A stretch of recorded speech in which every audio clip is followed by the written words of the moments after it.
गुरु जी को करिए वंदना, भाव से बारंबार नाम सनौका से किया, जिसने भव से पार। कर्म धर्म का बोध दे, जिसने बताया राम, उसके चरण सरोज पर नत शिर हो प्रणाम। सदगुरु की महिमा बड़ी, सदगुरु की महिमा बड़ी, बिरला जाने भेद, भारे भव व को हरे और पाप के।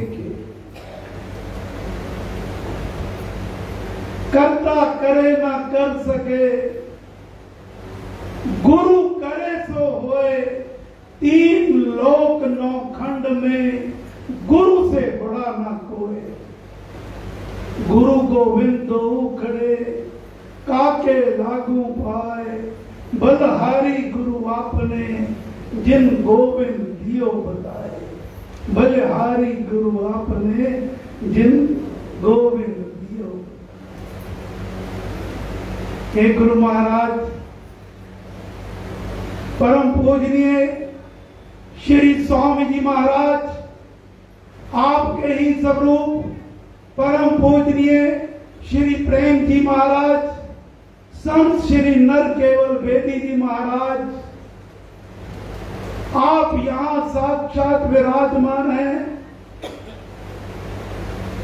हे स्वामी जी महाराज, आपने तो पिछले 15 दिन से इस सारे यज्ञ की बागडोर स्वयं संभाल रखी है। पग पग पर हमें मार्गदर्शन करके इस यज्ञ की एक एक तैयारी को आपने स्वयं करवाया है। और इस समय भी आप यहाँ अध्यक्ष पद पर विराजमान हैं। हे गुरु महाराज, आप गुरुजनों के, महापुरुषों के श्री चरणों में बारंबार नमस्कार नमस्कार नमस्कार।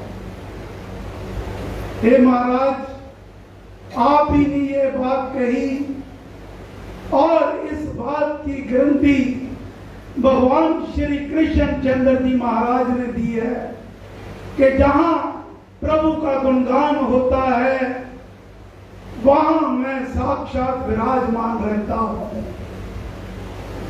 तो इस समय यहाँ प्रभु का गुणगान हो रहा है और भगवान की वाणी को पूर्ण रूप से सत्य मानते हुए हमारा ये दृढ़ विश्वास है कि परम पुरुष श्री राम इस समय यहाँ साक्षात विराजमान है। हे राम, आपके श्री चरणों में बारंबार नमस्कार नमस्कार नमस्कार। हे भगवान वेद व्यास जी महाराज, ये तो पर्व ही आपका है। आप ही परम गुरु हैं। आपने ही भगवान के श्री मुख से निकले वाक्यों को वेदों के रूप में रचना करी। आप ही प्रथम गुरु हैं। आपके इस पर्व पर आपको नत शिर बारंबार नमस्कार नमस्कार नमस्कार। और जहां पर ऐसे यज्ञ होते हैं, दिव्य सभाएं होती हैं, वहां पर अनेकों देवी देवता, पुण्य पवित्र आत्माएं सूक्ष्म रूप में विराजमान रहती हैं। ऐसी सभी पवित्र आत्माओं के श्री चरणों में मेरा नमस्कार नमस्कार नमस्कार।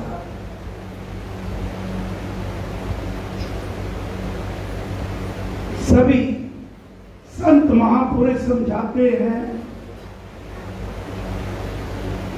ये जो इस समय हम यहाँ सभी गुरु महाराज के श्री चरणों में विराजमान हैं। तो जो गुरु महाराज प्रेरणा दे रहे हैं वो ही शब्द मैं आप तक पहुंचाने का प्रयास कर रहा हूं। कृपया इनको बड़े ध्यान से एकाग्रचित होकर श्रवण करिएगा।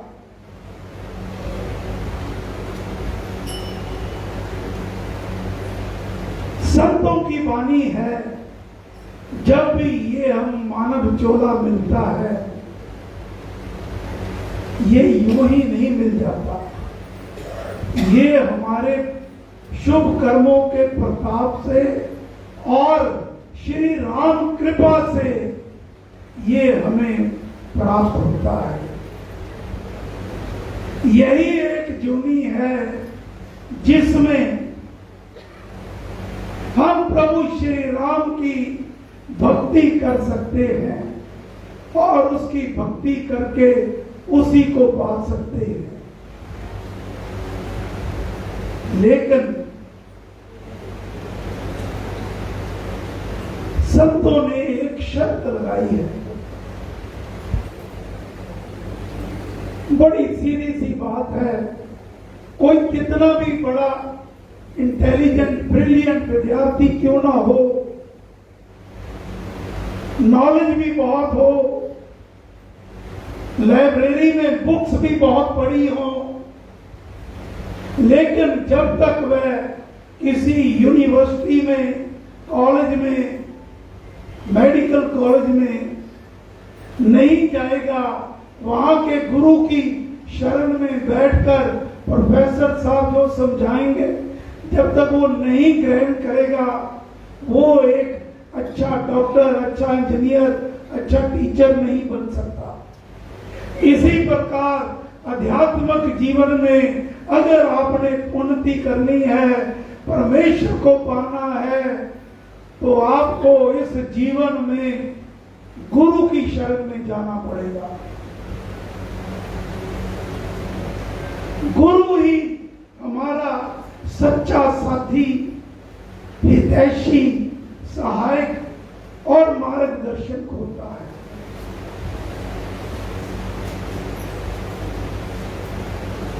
गुरु तो हमें नामदान में जो रास्ता दिखाते हैं, हमें महाराज ने राम नाम की बात कही है, इसलिए हम सदा राम नाम की बात करते हैं।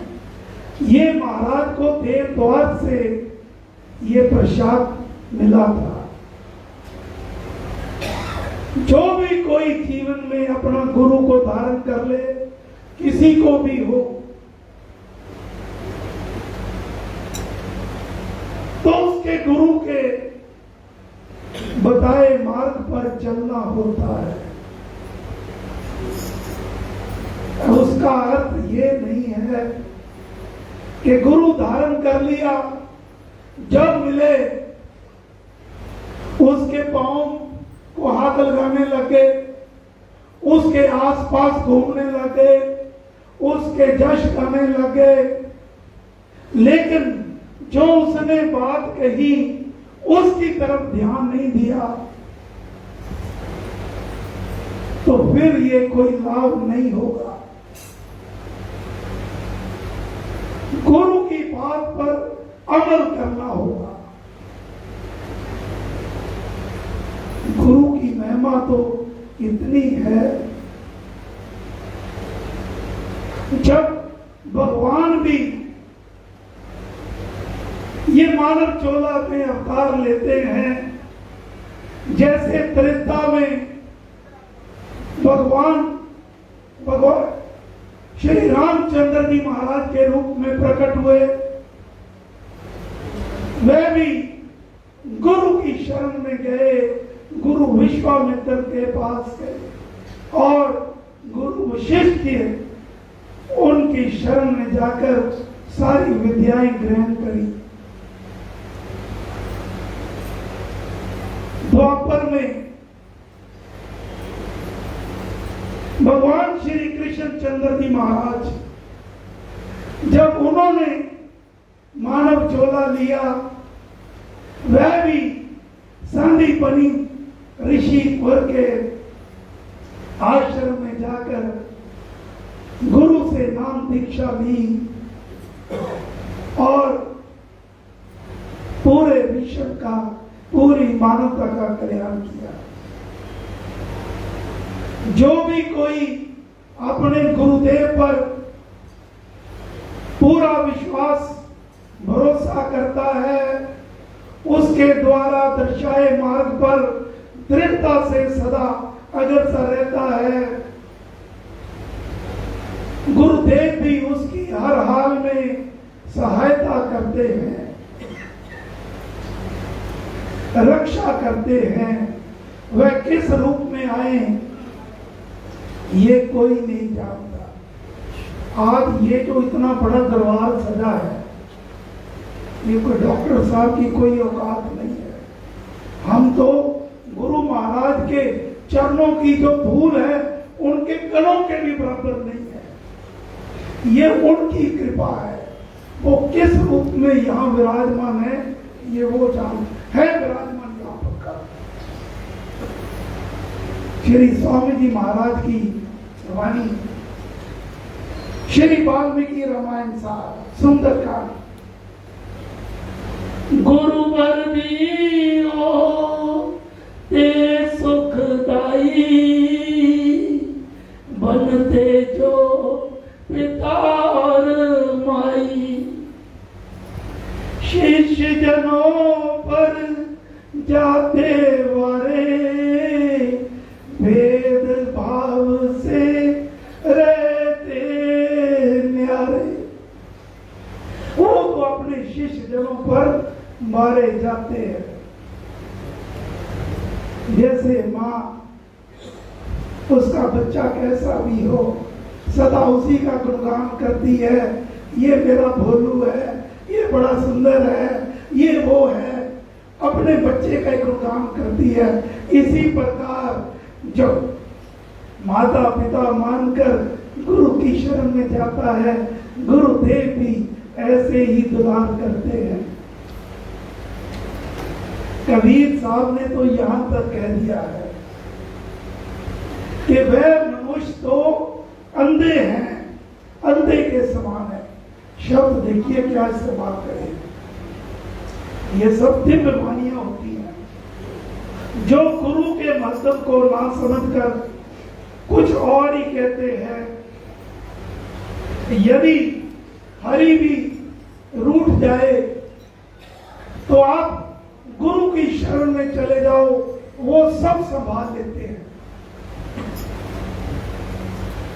परंतु यदि गुरु रूठ गया, अगर गुरु आपसे रूठ गया तो फिर हरि भी आपकी कोई सहायता नहीं करेगी। कबीर साहब की वाणी, कबीर ते नर अंध है, गुरु को कहते और हरि के रूठे ठौर है, गुरु रूठे नहीं ठौर। कबीर हरि के रूठते, गुरु के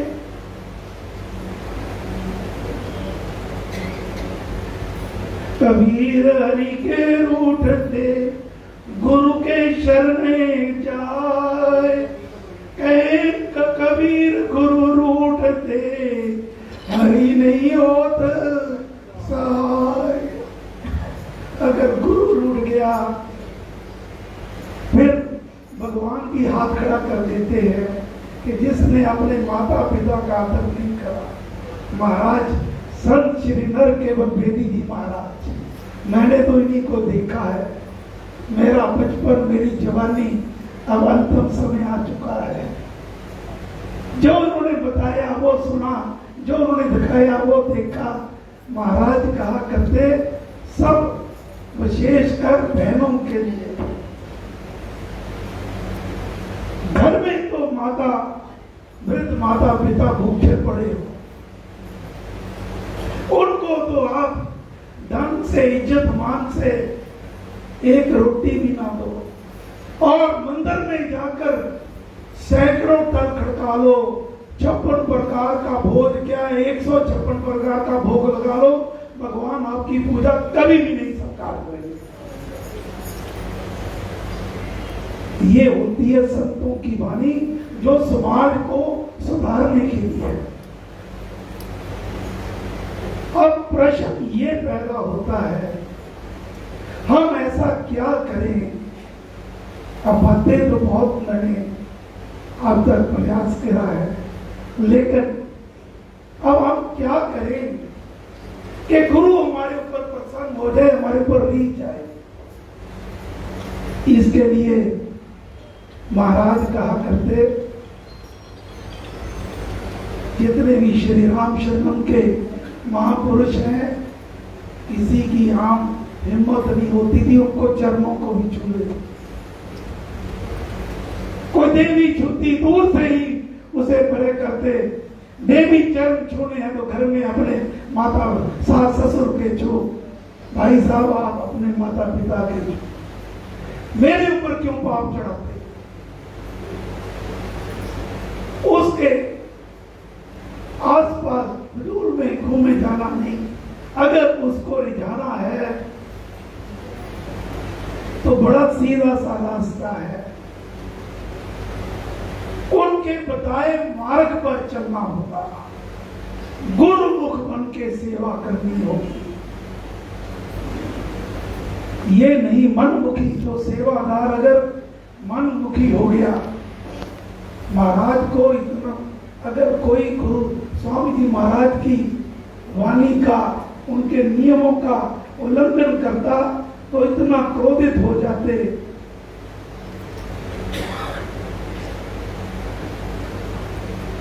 वो कहते हैं अगर गुरु की बात को नहीं मानना फिर कोई फायदा नहीं है।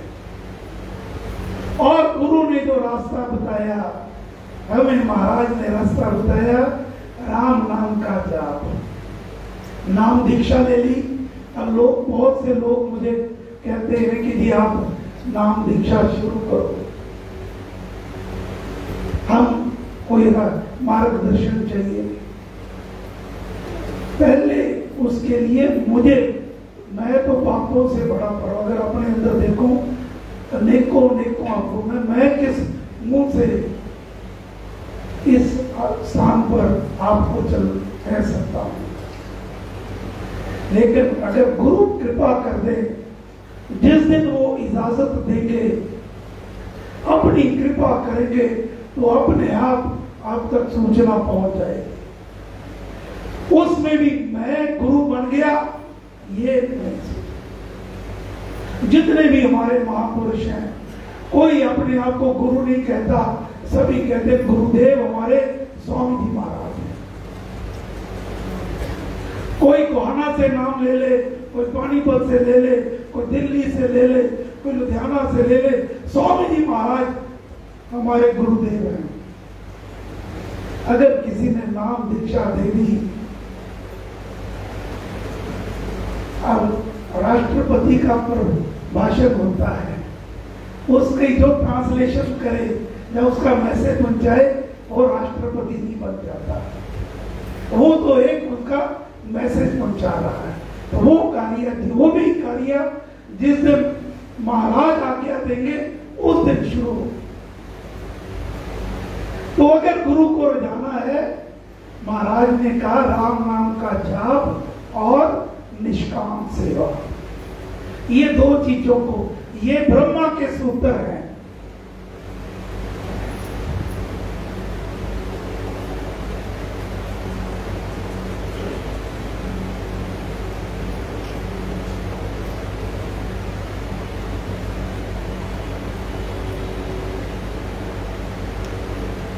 ये ब्रह्मा के सूत्र हैं कि जीवन में सिमरन प्रभु के नाम का और मानव सेवा, यही तो बात गुरु नानक देव जी महाराज ने कही थी। नाम जप, कीर्त कर और बंद चक, सबके साथ मिलकर। सो आज का सार, जीवन में सच्चा सुख पाना चाहते हो, सभी प्रकार के कष्टों से छुटकारा पाना चाहते हो, सभी चिंताओं से छुटकारा पाना चाहते हो और इसी जीवन में परमेश्वर के परम धाम को पाना चाहते हो, तो हमें ये दो कार्य जीवन का आधार बना लेना चाहिए। नंबर 1, चलते फिरते उठते बैठते सोते जगते मन से राम राम करो और हाथ से सेवा करो। बस आपको कहीं जाने की जरूरत नहीं है। हे गुरु महाराज, हे परम पुरुष श्री राम, आप यहाँ विराजमान हैं। आज के दिन जो भी जाप पाठ हुआ, अब सेवा कार्य होंगे, ये हम सब आपकी चरण शरण में अर्पित करते हैं। इन्हें स्वीकार करो, स्वीकार करो, स्वीकार करो। हे देवाधिदेव परम पुरुष श्री राम, जाने अनजाने में हमसे कोई भूल चूक हो गई हो, आपके पावन दरबार की अवज्ञा हो गई हो, तो अबोध बालक समझकर क्षमा कर देना। हे गुरु महाराज, हे परम पुरुष श्री राम, अपना मंगलमय हाथ, वर्त में हाथ हम सबके शीश पर सदैव बनाए रखना। जय गुरुदेव, जय श्री राम, जय गुरुदेव, जय श्री राम।